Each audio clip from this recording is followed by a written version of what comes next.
Bonjour à tous, aujourd'hui on va suivre un tutoriel pour remplacer la vitre et le LCD. Donc si vous avez l'écran cassé sur un iPhone 6 Plus, donc on va suivre ce tutoriel en utilisant une vitre complète avec tous les éléments prémontés.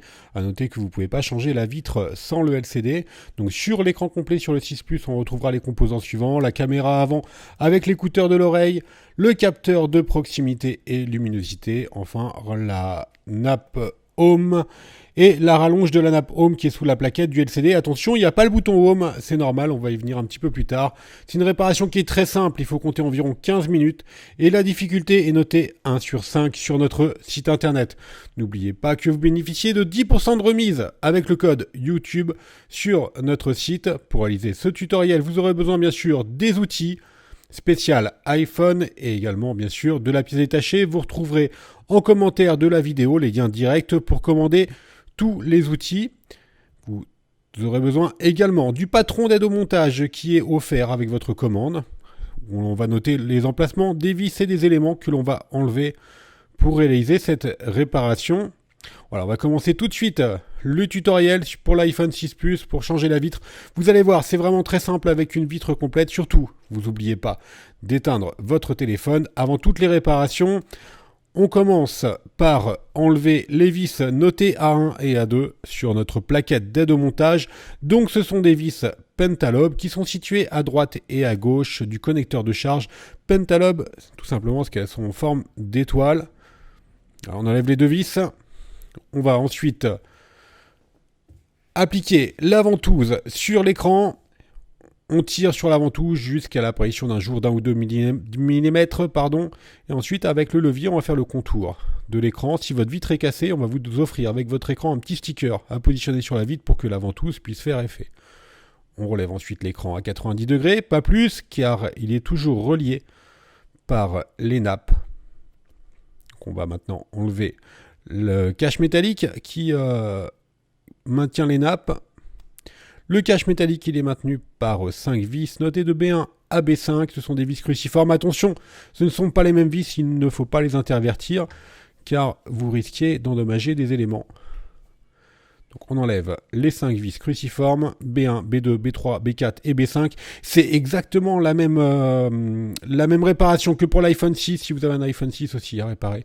C'est exactement la même chose, il y a juste quelques petits emplacements de vis qui changent. On retire la plaquette notée dièse 1 et là on voit directement les nappes de l'écran. Bien sûr, on va les déconnecter. Il y en a 4 sur l'iPhone 6 Plus comme sur l'iPhone 6. C'est exactement pareil. La nappe de la caméra avant, du tactile, du bouton Home et enfin du LCD. Voilà, maintenant on peut retirer notre écran. Et on va s'intéresser à la partie basse de l'écran pour récupérer notre bouton Home d'origine avec la nappe. Alors, pour récupérer le bouton Home d'origine, on va enlever la plaquette qui le maintient. La plaquette, elle est notée dièse 2, elle est maintenue par les vis notées D1 et D2. Ce sont des vis cruciformes. Alors, on enlève les deux vis. Et ensuite, on n'a plus qu'à enlever la plaquette. Alors, un petit point sur la nappe du bouton Home. La nappe de votre bouton Home et le bouton Home, elle est propriétaire à l'iPhone. Vous ne pouvez pas la changer. Si vous la changez, vous allez perdre la fonction Touch ID de votre téléphone. Donc à l'aide du levier, on déconnecte cette nappe. Et enfin, on va la décoller. Vous voyez, entre les deux picots, la nappe du bouton Home, elle est très légèrement collée. Donc on peut la chauffer un tout petit peu.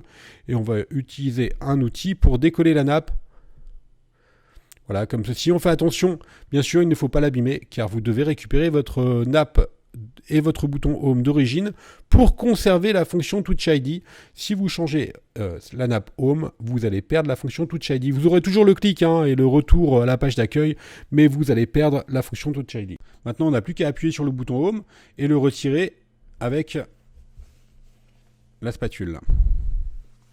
On passe tout de suite au remontage. Donc, on reprend notre écran neuf sur lequel on va positionner notre bouton Home d'origine. On va recoller, vous inquiétez pas, il recollera très bien. On reclipse le connecteur. On va refixer bien sûr la plaquette notée dièse 2 avec les vis D1 et D2. Alors là, juste pour revenir sur la fonction Touch ID, donc c'est la fonction reconnaissance d'empreinte digitale. Elle est propriétaire à la nappe Home et vous pouvez rien faire pour la récupérer si jamais vous avez cassé votre nappe Home d'origine. On reconnecte les nappes de l'écran. Faites très attention aux nappes de l'écran, celles-ci sont vraiment fragiles. Donc on reconnecte les 4 nappes avec la plaquette notée dièse 1 et on revisse les vis notées de B1 à B5. On va revenir un petit peu après, en fin de tuto, sur les nappes de l'écran, car celles-ci doivent être vraiment bien droites. Vous n'avez pas les tordre ni rien, sinon vous allez avoir des problèmes d'affichage, et elles doivent être parfaitement clipsées également.